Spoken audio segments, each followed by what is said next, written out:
اعوذ باللہ من الشیطان الرجیم بسم اللہ الرحمن الرحیم اللہم صلی علی سیدنا مولانا محمد مبارک وسلم صلی علیہ الصلوۃ والسلام علیکہ یا رسول اللہ وعلی آلہ وصحبہ یا حبیب اللہ۔ تمام دوستوں کو السلام علیکم ورحمۃ اللہ وبرکاتہ۔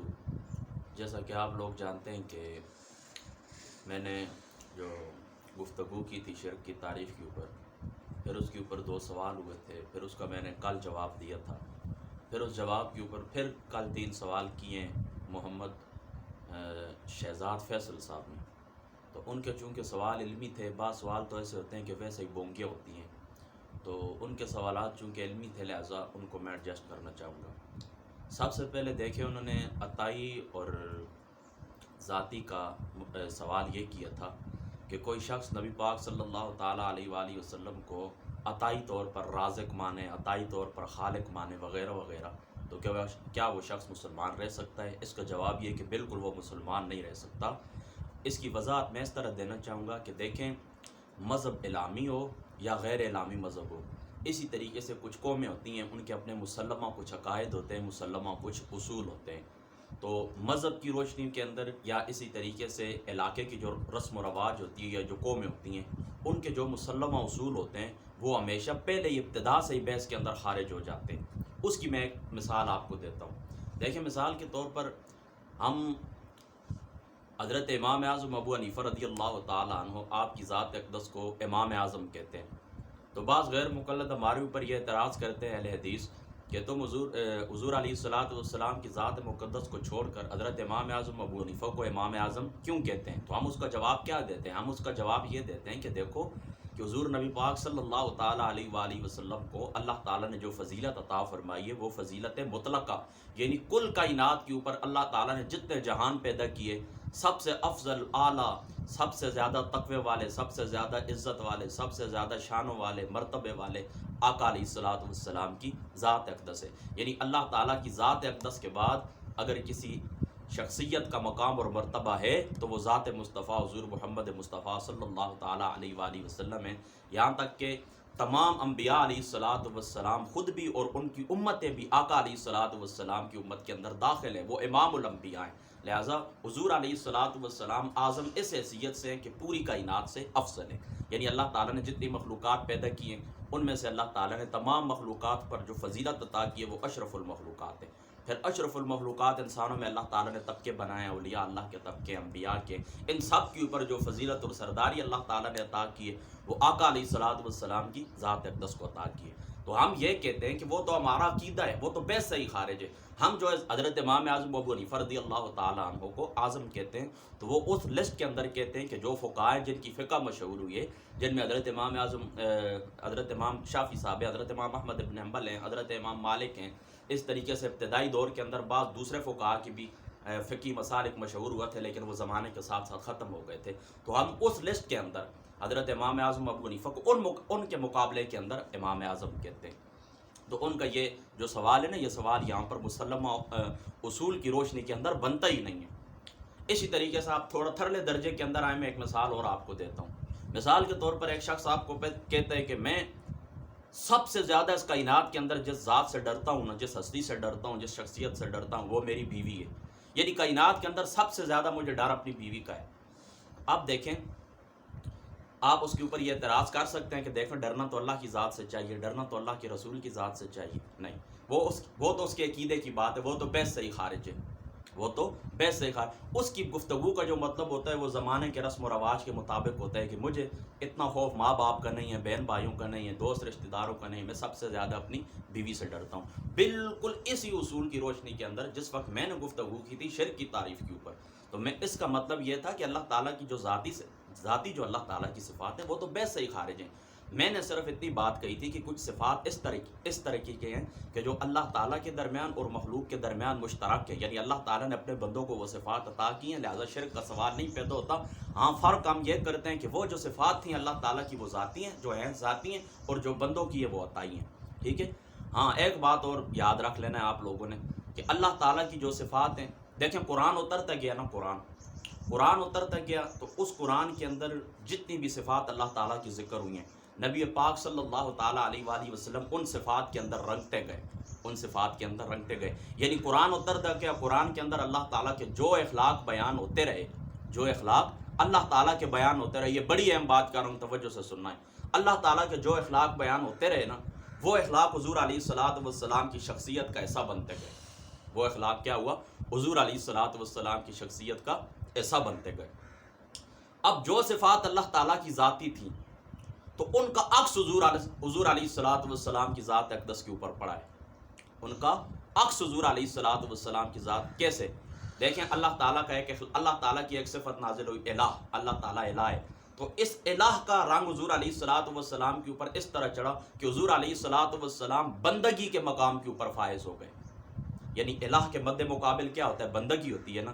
تو جس طرح اللہ تعالیٰ کی ذات الہ ہے، اللہ تعالیٰ کی باقی جو معبودان باطلہ ہیں وہ رد ہیں، ان کی کوئی حیثیت نہیں ہے، وہ کسی نفع نقصان کی مالک نہیں ہے. تو اللہ تعالیٰ کی ذات جس طرح الہ ہے، تو اس الہ کے مقابلے کے اندر نبی پاک صلی اللہ تعالیٰ علیہ وآلہ وسلم کی جو بندگی تھی وہ بندگی کمال کے اوپر پہنچ گئی.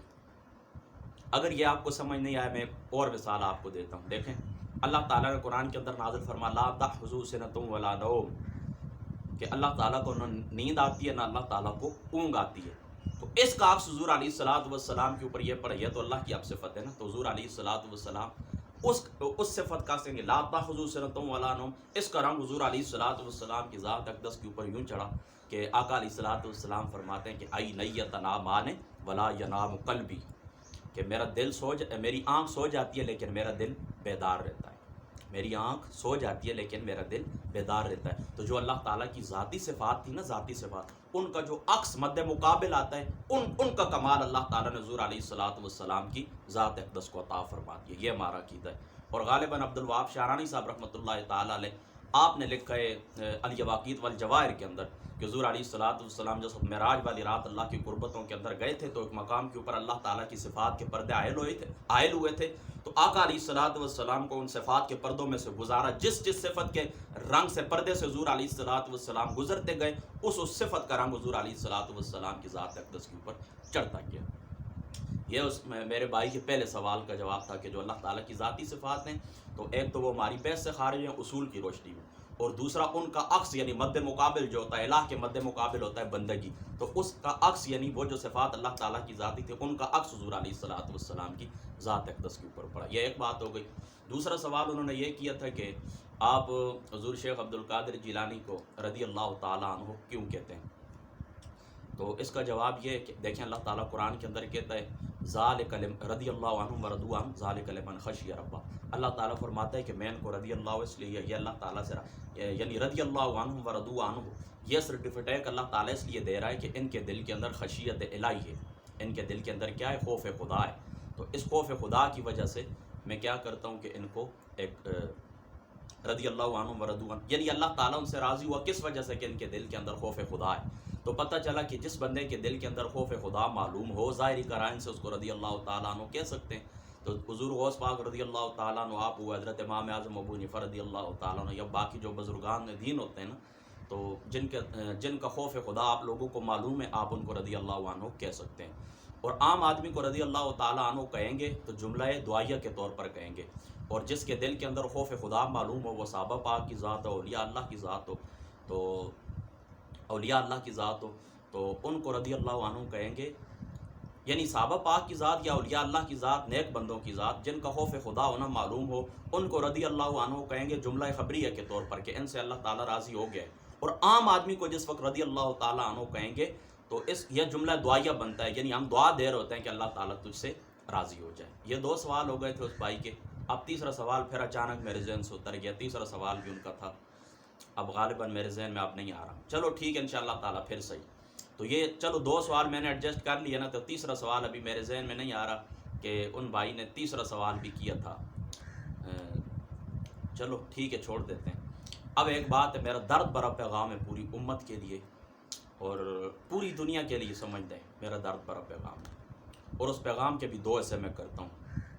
دیکھیں، پہلا حصہ یہ کہ دو حدیں ہوتی ہیں. ایک حد ہوتی ہے افراط اور ایک حد ہوتی ہے تفرید. تفرید کا مطلب یہ ہوتا ہے کمی کر دینا، اور افراط کا مطلب یہ ہوتا ہے حد سے کام کو بڑھا دینا. یہ دو حدیں ہوتی ہیں. تو ان دو ادوں کے درمیان جو راستہ ہوتا ہے وہ وسطانہ ہوتا ہے، درمیانہ راستہ ہوتا ہے، معتدل راستہ ہوتا ہے، اور اس امت کو اللہ تعالیٰ نے امت وسط قرار دیا ہے، یعنی یہ درمیانی امت ہے۔ تو ہمیں چاہیے کہ ہم اعتدال کا راستہ اپنائیں۔ تو اعتدال کا راستہ ہم نے کس طرح چھوڑ دیا؟ دیکھیں، ایک طرف جو جائز کام تھا، جائز کام سے مراد یہ نا کہ قبر کے اوپر حاضر ہونا نبی پاک صلی اللہ تعالیٰ علیہ وآلہ وسلم کی سنت ہے، وہاں پر حاضر ہونا، وہاں پر دعا کرنا، نیک لوگوں کے وسیلے سے دعا کرنا۔ آپ جذب القلوب الی دیار المعبود محدث دہلوی رحمۃ اللہ تعالیٰ علیہ کی تاریخ مدینہ منورہ کو اٹھا کے دیکھیں کہ حضرت علی کرم اللہ وجہ، آپ کی جو اماں جان تھی حضرت فاطمہ بنت اسد رضی اللہ تعالیٰ عنہ، آپ کو جس وقت حضور علیہ الصلوۃ والسلام ان کی قبر کھودی گئی تو آقا علیہ الصلوۃ والسلام ان کی قبر مبارک کے اندر لیٹ گئے، اور قبر مبارک کے اندر لیٹ کر آقا علیہ الصلوۃ والسلام نے دعا کی کہ یا اللہ میرے وسیلے سے اور مجھ سے قبل انبیاء علیہ الصلوۃ والسلام کے وسیلے سے یا اللہ ان کی قبر کو روشن فرما، کشادہ فرما۔ تو حضور نے اپنے وسیلے سے دعا کی، اور اپنے سے قبل انبیاء علیہ الصلوۃ والسلام جو دنیا سے چلے گئے تھے ان کے وسیلے سے دعا فرمائی۔ یہ بات آپ سمجھ گئے؟ تو قبر کے اوپر حاضر ہونا، نیک لوگوں کے وسیلے سے دعا کرنا، یہ آقا علیہ الصلوۃ والسلام کے فرامین سے ثابت شدہ بات تھی۔ تو ایک طرف لوگ حد سے گزر گئے، یعنی کمی کر دی، انہوں نے کیا کیا، اس جائز کام کو شرک سے تعبیر کر دیا، یعنی ایک جائز کام تھا ان کو حد سے نکال کر شرک کی طرف لے گئے۔ یہ بھی ایک زیادتی تھی، ایک حد وہ بھی پار کر گئے۔ اور دوسرے لوگ وہ تھے جو قبر کے اوپر حاضر ہونے والے تھے، ان کو قبر کے اوپر حاضر ہونا کا سنت طریقہ ہی معلوم نہیں ہے کہ قبر کے اوپر کس طرح حاضر ہوا جاتا ہے۔ وہ آ کر قبروں کا طواف کرنا شروع کر دیتے ہیں، آ کر قبروں کو سجدہ کرنا شروع کر دیتے ہیں، جو چیزیں اللہ تعالیٰ کی ذات اقدس کے ساتھ خاص ہوتی ہیں وہ بندوں کے ساتھ وابستہ کر لیتے ہیں۔ اب قبر کے اوپر حاضر ہونا کا طریقہ یہ ہے کہ پاؤں کی طرف آیا جائے، پاؤں کی طرف آ کر السلام کہا جائے، جو سلام ہے مسنون، وہ سلام کہہ کر پھر آپ مواجہ شریف کی طرف چلے جائیں، تو وہاں پر قبلہ کی طرف پیٹ کر کے 4 ہاتھ کے فاصلے کے اوپر آپ کھڑے ہو جائیں، قبلہ کی طرف پیٹ کر کے مواجہ شریف یعنی جو میت کا جو چہرہ ہوتا ہے اس کی طرف منہ کیا جائے، اور قبلہ شریف کی طرف پیٹ کر کے 4 ہاتھ کے فاصلے کے اوپر کھڑے ہو کر دعا مانگنی چاہیے۔ یہ طریقہ ہے قبر کے اوپر حاضر ہونا کا، لیکن یہ کسی کو معلوم نہیں، اچھے بڑے پڑھے لکھے لوگوں کو معلوم نہیں۔ تو ایک یہ لوگ حد سے گزر گئے کہ قبروں کا طواف کرنا شروع کر دیا، قبروں کو سجدے کرنا شروع کر دیے۔ اللہ تعالیٰ کی ذات مقدس کے ساتھ جو معاملات خاص تھے، اللہ تعالیٰ کی ذات مقدس کے ساتھ جو معاملات خاص تھے، تو وہ معاملات انہوں نے بندوں کی ذات سے وابستہ کر لیے۔ تو یہ لوگ حد سے گزر گئے۔ دوسرا کام انہوں نے یہ کیا کہ اللہ تعالیٰ کی توحید کا سبق بھول گئے۔ اللہ تعالیٰ کی یعنی قرآن اور سنت اس بات کی گواہ ہے۔ آقا علیہ الصلوۃ والسلام مسند احمد کو اٹھا کے دیکھیں، حضرت ابن عباس کو اللہ تعالیٰ نے حضرت ابن عباس کو آقا علیہ الصلوۃ والسلام نے وصیت فرمائی تھی کہ استعانت طلب کرو تو اللہ سے طلب کرو، دعا کرو تو اللہ تعالیٰ سے طلب کرو۔ پوری کائنات تمہارے نفع کے اوپر اکٹھی ہو جائے لیکن اللہ نے تمہاری تقدیر کے اندر نفع نہیں لکھا، وہ تمہیں نفع نہیں دے سکتے۔ پوری کائنات تمہارے نقصان کے اوپر اکٹھی ہو جائے اور تمہیں نقصان دینا چاہے تو نقصان کے اوپر اکٹھی ہو جائے، لیکن اللہ نے تمہاری تقدیر کے اندر نقصان نہیں لکھا تو وہ لوگ تمہیں نقصان نہیں دے سکتے۔ اس سبق کو لوگ بھول گئے۔ تو بعض لوگ اس طرح کرتے ہیں، اللہ تعالیٰ کی ذات اقدس سے نہیں مانگتے، اللہ تعالیٰ کی ذات اقدس سے سوال نہیں کرتے، خدا تعالیٰ کی ذات کو، اللہ تعالیٰ کی ذات کے آگے جھولی نہیں پھیلاتے۔ تو اللہ تعالیٰ کی ذات اقدس کے اوپر ان کو اتنا یقین نہیں ہوتا جتنا بندوں کے اوپر ہوتا ہے۔ تو اللہ کی ذات سے دعا نہیں کرتے تو جا کر قبر کے اوپر کہتے ہیں بابا جی میرے ساتھ یہ ہو گیا، بابا جی میرے ساتھ یہ ہو گیا۔ آقا علیہ الصلوۃ والسلام کی شریعت میں آپ کو یہ بات سمجھاتا ہوں کہ چھوٹی سے چھوٹی چیز ہو، چاہے وہ کہتے ہیں کہ بعض روایت کے اندر نمک کا لفظ آتا ہے، بعض روایت کے اندر جوتے کے تسموں کا لفظ آتا ہے، وہ روایتیں مجروح ہیں، اس کے اوپر محدثین نے کلام بھی کیا ہے۔ بہرحال چلو فضیلت کے لیے کافی ہیں، میں ویسے سمجھانے کے لیے عرض کاری دیتا ہوں کہ نمک ہو یا جوتے کا تسمہ ہو، اللہ تعالیٰ کی ذات اقدس سے مانگنا چاہیے، اللہ تعالیٰ کی ذات اقدس سے سوال کرنا چاہیے، اللہ تعالیٰ کی ذات اقدس سے دعا کرنی چاہیے۔ لیکن اس کے برعکس لوگ یہ کرتے ہیں کہ جو افضل اور اعلیٰ طریقہ ہوتا ہے اس کو چھوڑ کر لوگ نچلے درجے کے اوپر جو جائز چیزیں ہوتی ہیں اس کے اوپر لوگ زیادہ زور دینا شروع کر دیتے ہیں۔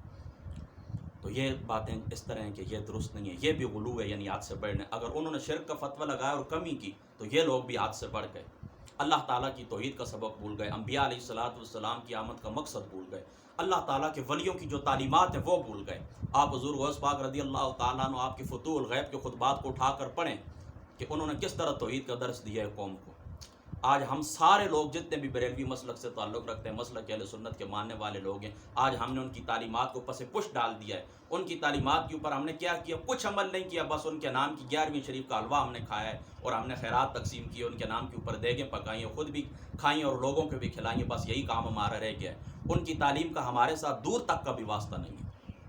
تو ان کی تعلیمات کو ہم نے بلا دیا، اللہ تعالیٰ کی توحید کے سبق کو بلا دیا، اور اللہ تعالیٰ کی ذات اقدس کے اوپر ہم ان لوگوں کو، جاہل لوگوں کو، وہ یقین نہ رہا جو اللہ تعالیٰ کی ذات اقدس کے ساتھ ہونا چاہیے۔ آج بھی میں نے سنا ہے، دیکھا میں نے نہیں ہے، میں چونکہ اتنا زیادہ سفر نہیں کرتا، آگے پیچھے جاتا نہیں، میں نے سنا ہے کہ جنگ کے اندر آج بھی ایک بیری کا درخت اس طرح ہے کہ جہاں پر خواتین جا کر پتھر پھینکتی ہیں، اور اگر وہ بیر نیچے اتر آئے تو وہ کہتی ہیں بیٹا ہوگا، اور اگر وہ پتے نیچے اتر آئے تو وہ کہتے ہیں کہ بیٹیاں ہوں گی۔ تو یہ بات بالکل غلط ہے، یہ اللہ تعالیٰ کی ذات اقدس کے ساتھ ظلم ہے، اللہ تعالیٰ کی ذات کے ساتھ شرک کی طرف لے جانے والے معاملات ہیں۔ تو درمیانہ راستہ یہ ہے، درمیانہ راستہ کہ جو پڑھے لکھے اور سمجھدار لوگ ہیں، جو پڑھے لکھے اور سمجھدار لوگ ہیں، ان کا حق یہ بنتا ہے کہ جو لوگ فوراً فتویٰ لگاتے ہیں، شرک کا فتویٰ لگاتے ہیں، ان کے ہاتھ کو روکیں، اور ان فتوی باز لوگوں کو منع کریں، اور فتوی باز لوگوں کا بائیکاٹ کریں، فتوی باز مولویوں کا بائیکاٹ کریں، ان کو رد کر دیں، اور جو لوگ اس طرح کی حرکات کرتے ہیں ان کو بیٹھ کر اچھے طریقے سے دین مصطفیٰ کی روشنی کے اندر ان کی جہالت کو ختم کریں، انہیں اللہ تعالیٰ کی توحید کا درس دیں، انہیں حضور غوث پاک رضی اللہ تعالیٰ عنہ کو فتوح الغیب کی طرف لائیں، ان کے جو خطبات ہیں ان کی روشنی کے اندر ان کو توحید کا مسئلہ سمجھایا جائے، اللہ تعالیٰ کے قرآن کی روشنی میں، محمد مصطفیٰ کی سنت کی روشنی کے اندر ان کو توحید کا مسئلہ سمجھانا چاہیے۔ یہ درمیانی راستہ ہے، اس درمیانی راستے کے اوپر چلیں کہ ان کے فتاووں کو رد کر دیں اور ان کی جہالت کو رد کر دیں۔ یہ جو جاہلانہ کام کرتے ہیں ان کو سنت طریقہ سمجھائیں کہ قبر کے اوپر حاضر کس طرح ہوا جاتا ہے، اور افضل طریقہ یہ ہے کہ مدد مانگنی چاہیے اللہ تعالیٰ کی ذات اقدس کے سامنے، دعا مانگنی چاہیے اللہ تعالیٰ کی ذات اقدس کے سامنے، اور یہ طواف کرنا، یہ سجدے کرنا، یہ حرام ہے، اس چیز سے منع کیا جائے۔ دوسری طرف سے وہ جو فوراً مسلمانوں کو گناہ کے کام کے اوپر یا جہالت کے کاموں کے اوپر کفر کا فتویٰ لگاتے ہیں ان کو بھی روک دیا جائے۔ یہ میرا پوری قوم تک میسج جائے اور آپ لوگ اس کو آگے پھیلائیں۔ اور دوسرا میرے آپ لوگوں سے درخواست یہ کہ دیکھیں اس وقت انٹرنیشنل سطح کے اوپر، یعنی یہ پیغام کا دوسرا حصہ ہے، انٹرنیشنل سطح کے اوپر مسلمانوں کو بہت سارے معاملات درپیش ہیں۔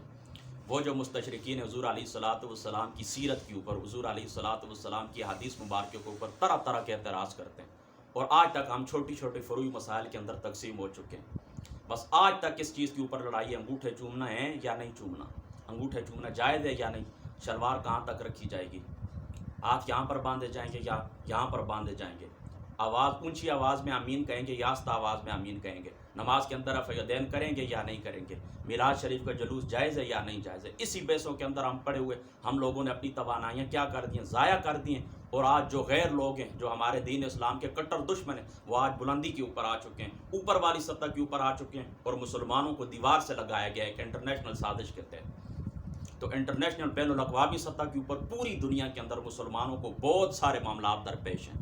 تو ہمارا حق یہ بنتا ہے، پڑھے لکھے جو دانشور لوگ ہیں، اچھے لوگ ہیں، سمجھ رکھنے والے لوگ ہیں، قوم کا درد رکھنے والے لوگ ہیں، ان کے دل کے اندر انسانیت کا درد موجود ہے۔ میری آپ لوگوں سے درخواست یہ کہ یہ جو فروعی معاملات ہیں، چھوٹے چھوٹے معاملات ہیں، ان معاملات کو بلا دیں، امت مسلمہ ایک ہو جائے، اور انٹرنیشنل سطح کے اوپر جو دوسرے لوگ ہیں جو ہم مسلمانوں کو دیوار سے لگانا چاہتے ہیں یا ان کے جو اعتراضات ہیں، دیکھیں میں اب صرف ایک مثال دیتا ہوں کہ وہ نبی پاک صلی اللہ تعالیٰ علیہ وآلہ وسلم کی سیرت میں سے تعدد ازواج کے اوپر، یعنی حضور علیہ الصلوۃ والسلام کی ایک سے زیادہ بیویاں کیوں تھیں، اس طریقے سے بہت سارے معاملات ہیں، بہت سارے سوالات ہیں، تو ان کے جوابات کی آپ تیاری بھی کریں اور ان کے جوابات مؤثر انداز میں تبلیغ کریں، اور ان تک اپنا پیغام اسلام کا میسج ان تک ہمیں پہنچانا چاہیے، اور ہمیں ان چھوٹی چھوٹی باتوں کے اندر اپنی توانائیاں ضائع نہیں کرنی چاہیے۔ باقی انشاءاللہ تعالیٰ زندگی باقی رہی، اور اگر آپ نے اس بحث کو پسند کیا ہے تو انشاءاللہ اعلیٰ اخلاق کے ساتھ، عمدہ کردار کے ساتھ، اچھے اخلاق کے ساتھ اور علمی طور کے اوپر اگر آپ کی خواہش اور مرضی ہوئی تو انشاءاللہ تعالیٰ اس بحث کو آگے جاری رکھیں گے۔ اللہ تعالیٰ عمل کی توفیق عطا فرمائے۔ السلام علیکم۔